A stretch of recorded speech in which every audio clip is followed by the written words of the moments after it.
ষষ্ঠ শ্রেণীর সকল শিক্ষার্থীবৃন্দ, ইনস্টিটিউট অফ বেসিক ম্যাথসের পক্ষ থেকে সকলকে স্বাগত। আজ আমি তোমাদের গণিতের দ্বিতীয় অধ্যায়ের সৃজনশীল প্রশ্ন সমাধান করে দেব। সেক্ষেত্রে দেখো, আমি তোমাদের জন্য একটি সৃজনশীল প্রশ্ন এখানে আমি লিখে রেখেছি। প্রশ্নটি খুবই সহজ একটি প্রশ্ন। তোমরা একটু মনোযোগ দিয়ে দেখলে অবশ্যই অঙ্কটিকে খুব সহজভাবে সমাধান করতে পারবে, কারণ এ জাতীয় অঙ্ক অনেক আমি সমাধান করে দিয়েছি তোমাদেরকে। তা শুরুতেই আমি অঙ্কটায় চলে যাই। দেখো, দুইটি বইয়ের দামের অনুপাত 3:6। ক নম্বরে বলল, প্রদত্ত অনুপাতকে কী অনুপাত বলে ও কেন? তাহলে এই অনুপাতটা আসলে কী অনুপাত এবং এটা কেন, তোমার কারণটাও ব্যাখ্যা করতে বলছে। তাহলে এখন দেখো তো, এই অনুপাতটা কী আসলে? এই অনুপাতের, আমরা জানি যে কোনো একটি অনুপাতের প্রথম যে রাশিটা থাকে এটাকে বলা হয় পূর্ব রাশি, আর শেষে যে অনুপাতটা থাকে বা রাশিটা থাকে এটাকে বলা হয় উত্তর রাশি। আর যদি অনুপাতে 3টি রাশি হতো তাহলে পূর্ব রাশি, মধ্য রাশি, উত্তর রাশি হতো। কিন্তু এখানে তো 2টি অনুপাত, 2টি রাশি, একটি অনুপাতের 2টি রাশি। তাহলে 2টি রাশির মধ্যে প্রথমটি হলো পূর্ব রাশি আর পরেরটা হলো উত্তর রাশি। এখন দেখো, কোনো অনুপাতের পূর্ব রাশি অর্থাৎ প্রথম যে রাশিটা, এটা যদি ছোট হয় এবং পরেরটা যদি বড় হয়, মানে উত্তর রাশিটা যদি বড় হয়, তবে ওই অনুপাতটাকে বলা হয় লঘু অনুপাত। একদম প্রথম লেকচারে তোমাদের এই অধ্যায়ের আমি দেখিয়ে দিয়েছিলাম তোমাদেরকে। ঠিক একইভাবে যদি পরেরটা ছোট হয়, প্রথমটা যদি বড় হয়, তাহলে এটাকে বলা হয় গুরু অনুপাত। ঠিক আছে? তাহলে এই বিষয়গুলো তোমাদেরকে কিন্তু এর আগেও বলে দিয়েছিলাম। তাহলে এখন আমরা এক কথায় বলে দিতে পারি, প্রদত্ত অনুপাতটি একটি লঘু অনুপাত। তারপরে কেন কথাটার কারণে আমাদের ওই যে যা বললাম এই কারণগুলো লিখে দিতে হবে। আমি একটু লিখেই দিই তোমাদেরকে। দেখো,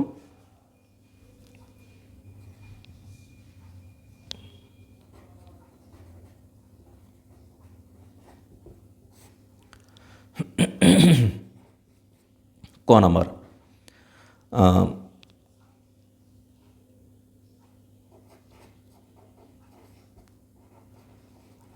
উদ্দীপকে প্রদত্ত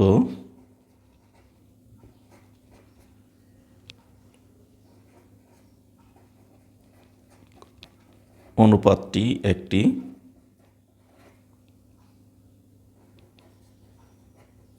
লঘু অনুপাত। ব্যাস, আমাদের প্রথম প্রশ্নের উত্তরটা হয়ে গেল। প্রদত্ত অনুপাতকে কী অনুপাত বলে? প্রদত্ত অনুপাতটি একটি লঘু অনুপাত। এখন এটার কারণটা কি? এখানে কেন যে বলছে, এই কেনর জন্য আমাকে এটাকে একটু ব্যাখ্যা করতে দিতে হবে। ঠিক আছে? তাহলে দেখো, আমরা ব্যাখ্যাটা করে দিই। প্রদত্ত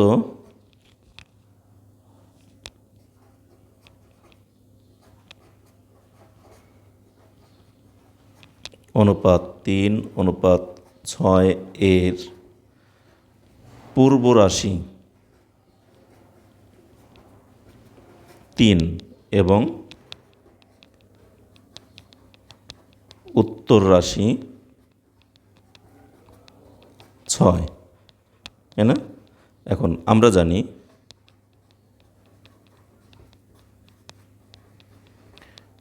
কোনো অনুপাতের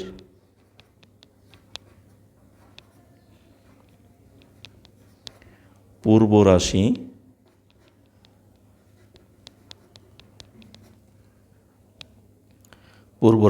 উত্তর রাশি অপেক্ষা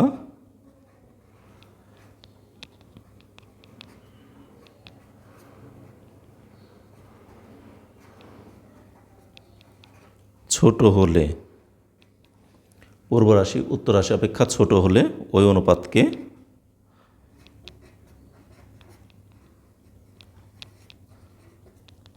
লঘু অনুপাত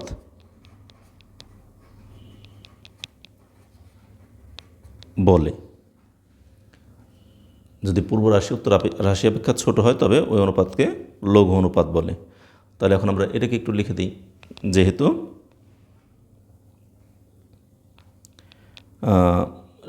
কাজেই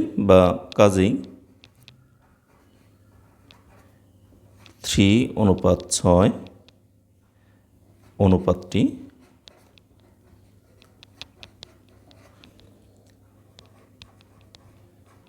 একটি লঘু অনুপাত।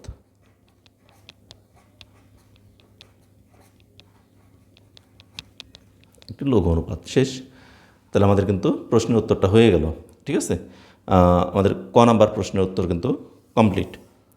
এবার আমরা খ নাম্বারে চলে যাই। তাহলে ক নাম্বারটা এটুকু লিখে দিলে হলো। আমি একটু ব্যাখ্যাটা একটু বেশিই দিয়ে দিয়েছি। এখানে তোমরা এক লাইনেও ব্যাখ্যা দিতে পারতা।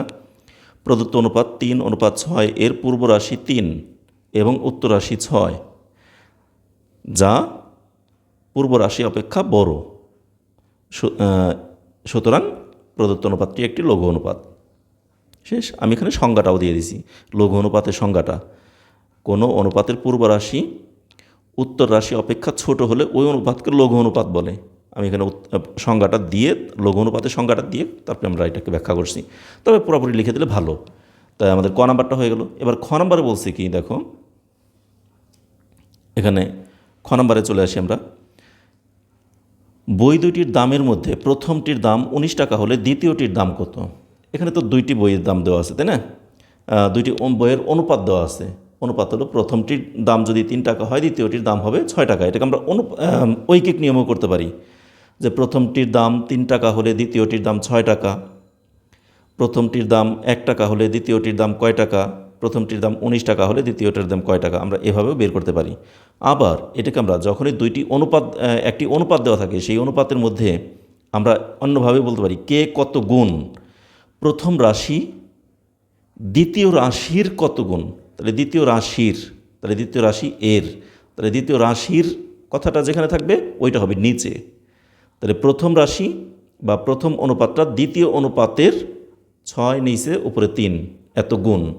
আবার যদি বলি দ্বিতীয় রাশিটা প্রথম রাশির কত গুণ, দ্বিতীয় রাশি প্রথম রাশির কত গুণ, তাহলে দ্বিতীয় রাশিটা আমরা আগে বলছি না, আর রাশির বয়সনরা যেটা বলছি মানে রাশি এর, সেটা যখন হবে তখন ওই এরটা হবে নিচে, অর্থাৎ 3 হবে নিচে, 6 হবে উপরে। যেমন একটু করে দেখাই, দেখো খ নাম্বার দেওয়া আছে।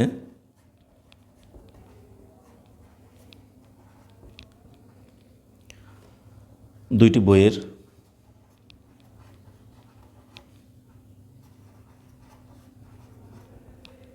দামের অনুপাত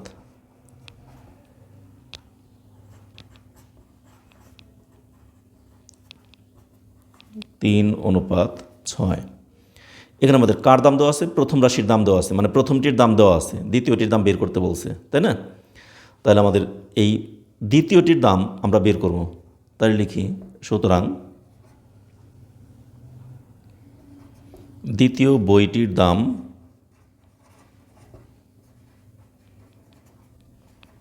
প্রথম বইটির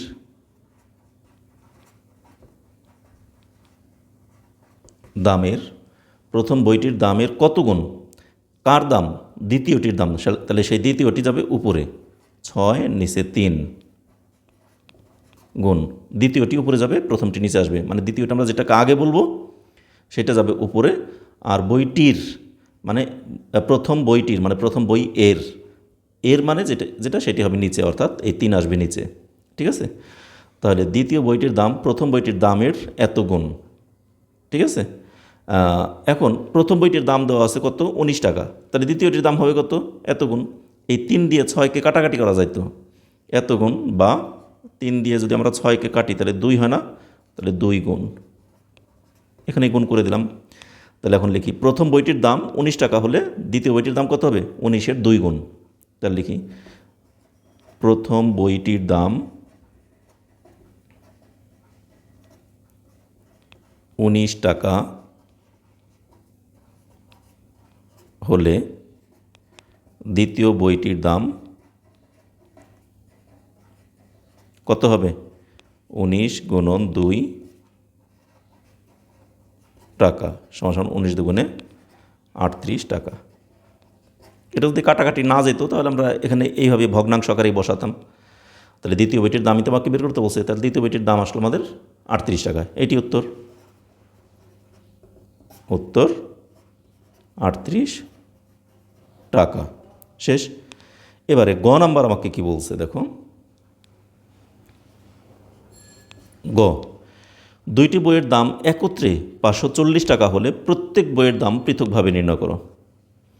তাহলে এখানে বই দুইটির দামের অনুপাত দেওয়া আছে কত? 3:6।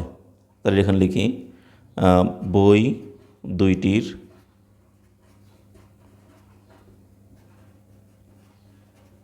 দামের অনুপাত 3:6। এই তো এখন লিখি অনুপাত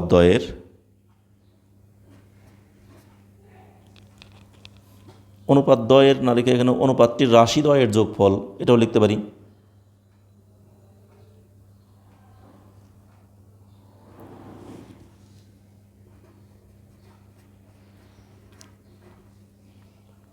অনুপাতটির রাশি দ্বয়ের যোগফল কত? 3 + 6 = 9। অনুপাতটির রাশিদ্বয়ের যোগফল হলো 9। তাহলে এটা কিন্তু আমাদের বের হয়ে গেল। এখন আমাকে বের করতে বলছে কি, বই দুইটির প্রত্যেকটির দাম পৃথকভাবে কত হবে সেইটি বের করতে বলছে। এখন এখানে কিন্তু দেখো বই দুইটির দাম, দুইটা বইয়ের দাম একত্রে মানে একসঙ্গে কত দেওয়া আছে? 540 টাকা। দুইটি বইয়ের মোট দাম দেওয়া আছে 540 টাকা। তাহলে এই 540 টাকা থেকেই আমাকে এখন বের করতে হবে কি, প্রত্যেকটা বইয়ের দাম কত, তাই না? তাহলে আমি এটাকে উপরের দিকে উঠাই, তোমরা একটু দেখে নাও।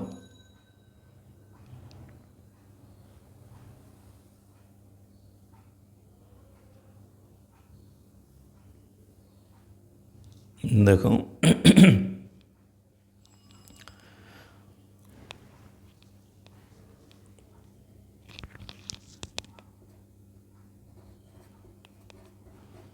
দুইটি বইয়ের মোট দাম কত দেওয়া আছে আমাদের? 540 টাকা। 540 টাকা হলে প্রথমটির দাম সমান কত হবে? এই 540 এর 9/3 প্রথমটার অনুপাত ছিল কত? 3 না? তাহলে 9/3 এত টাকা সমান 9 দিয়ে যদি আমরা এটাকে কাটি, 6 নং 54, তারপরে একটা শূন্য, 3 6 18, তারপরে একটা শূন্য, এই 3 দিয়ে 60কে গুণ, 3 0 0 3 6 18 এত টাকা। তাহলে প্রথমটার দাম আসলো 180 টাকা। এখন আমার দরকার হলো দ্বিতীয়টির দাম। এই তো আমার তো দুইটি বইয়ের দাম একত্রে বের করতে বলছে। তাহলে প্রথম বইয়ের দামটা আমাদের বের হয়ে আসলো। এবারে দ্বিতীয় বইয়ের দামটা কত সেটা আমরা দেখি।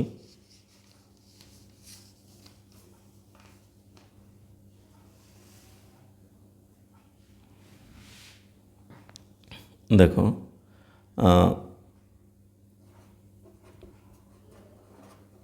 দ্বিতীয়টির দাম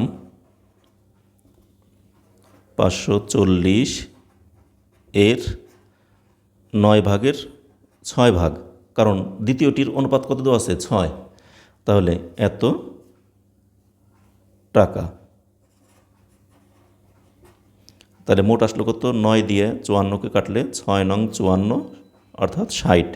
এই 60 দিয়ে আমরা যদি 6কে গুণ করি তাহলে 6 0 0 6 6 36, 6 0 0 6 6 36, 360 টাকা।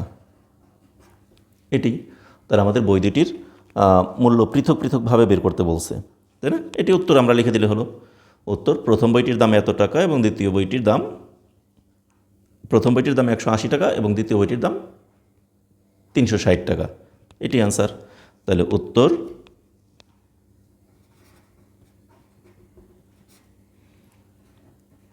প্রথম বইটির দাম 180 টাকা ও দ্বিতীয় বইটির দাম